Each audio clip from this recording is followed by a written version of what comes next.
Weapons is in theaters now, but should you Naruto run out of your house and into a theater near you? I'll tell you right now.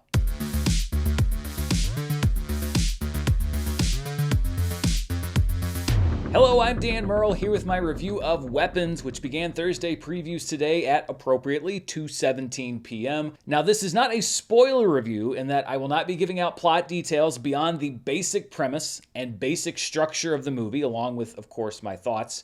But as always, viewer discretion on how much you want to know about this movie is advised. Weapons arrives on the back of a great marketing campaign that helped make it one of my most anticipated movies of the year. Another reason why is that it is writer-director Zach Cregger's follow-up to Barbarian, which really took me by surprise a few years ago with its completely unapologetic outlandishness. Weapons has one of the most engaging premises that I can remember in quite a while. One night at 2:17 a.m., an entire class full of children runs out of their homes and into the night, vanishing without a trace. In the aftermath, the class's teacher, played by Julia Garner, faces the wrath of confused and angry parents who believe that she may have had something to do with the disappearance. One of those parents is played by Josh Brolin, who decides to investigate the disappearance on his own, frustrated by the police's inability to find his son and the other kids. That's all I'll say as far as the plot, because Weapons does rely on the underlying mystery of just what happened to these kids. When you have a movie that leans into the mystery element, both the buildup and the reveal are important, and I think that both are good in the movie, but not perfect. Follow-ups are tough to do, especially with a movie that breaks into the horror scene like Barbarian, because it's hard to surprise people twice. I think that Weapons succeeds in many ways, but also struggles to sustain its mystery in a lot of places. As with any movie that arrives in theaters on the back of a huge amount of hype, I think that it's best to leave your expectations at the door and to take the movie on its own terms. Now, if you've seen Barbarian, it shouldn't surprise you that Weapons does not unfold in a typical narrative structure. We're introduced to the premise of the movie right up front, but we often rewind, switch focus to other characters, and revisit scenes that are put into a different context and have the edges filled in. Sometimes that works very well, and it does lead to that satisfying aha moment as a viewer as the puzzle pieces click into place. Other times, a plot point or moment that seems significant doesn't, in hindsight, really matter that much. There's one moment in particular involving Josh Brolin's character that seems completely superfluous to the film despite its very striking imagery. A perfectly constructed mystery has you realizing what the form and function are of every single moment.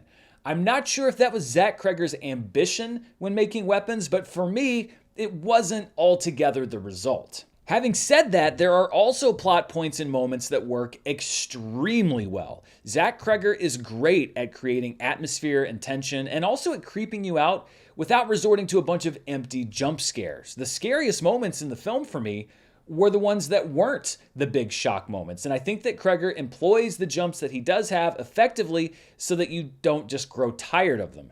The horror of Weapons is more in the tone and feel of the movie than in its blatant attempts to get a momentary scare out of you. What does works so well that it draws attention to a lot of the clutter around it. I don't envy writers that set out to make mystery movies because there's a lot of pressure on the reveal.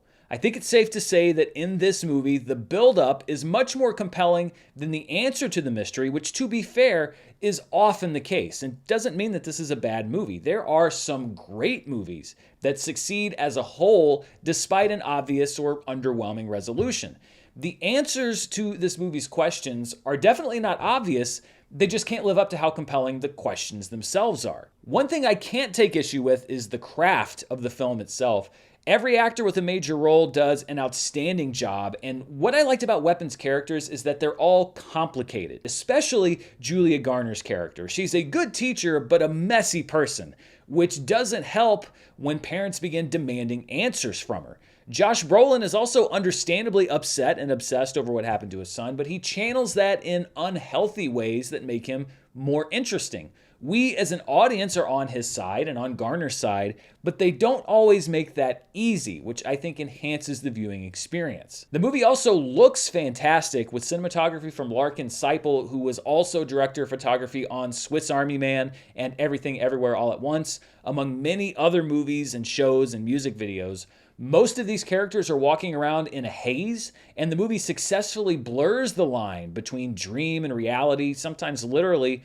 That helps to add to the unease of not knowing exactly what's going on or what you're seeing. Weapons is being sold as the next great horror movie, which is a tough mantle for any movie to bear. The marketing has successfully gotten people excited to go see a wholly original movie in theaters, which is a good thing. But I do feel that the expectations generated by the trailers and marketing are going to be a double-edged sword. Weapons is definitely a horror film. There are moments of terror and suspense and a healthy dose of blood and gore, some of which is played for horror, others for WTF moments of excess. But it's just as much a mystery. It's deliberate, it takes a very windy road to get where it's going, and it withholds a lot from the audience for a very long time, which could leave some audience members angry and could lead others to get impatient while watching the film. Not because it's slow, but because not all of that patience is rewarded. I was engaged for most of the movie, but even I found myself wondering from time to time where we were going with some of this stuff. And I was somewhat frustrated when the answer to some of that appeared to be, well, nowhere really. Overall, I think that Weapons is a good but not great movie. It has very good performances, it has a fantastic premise, and a resolution that is absolutely bonkers. I loved that part of the film. And it has a lot of great moments in between setup and payoff, but there is a lot of space around those moments. Sometimes a slow burn leads to a spectacular and satisfying explosion. Sometimes it just kind of fizzles out.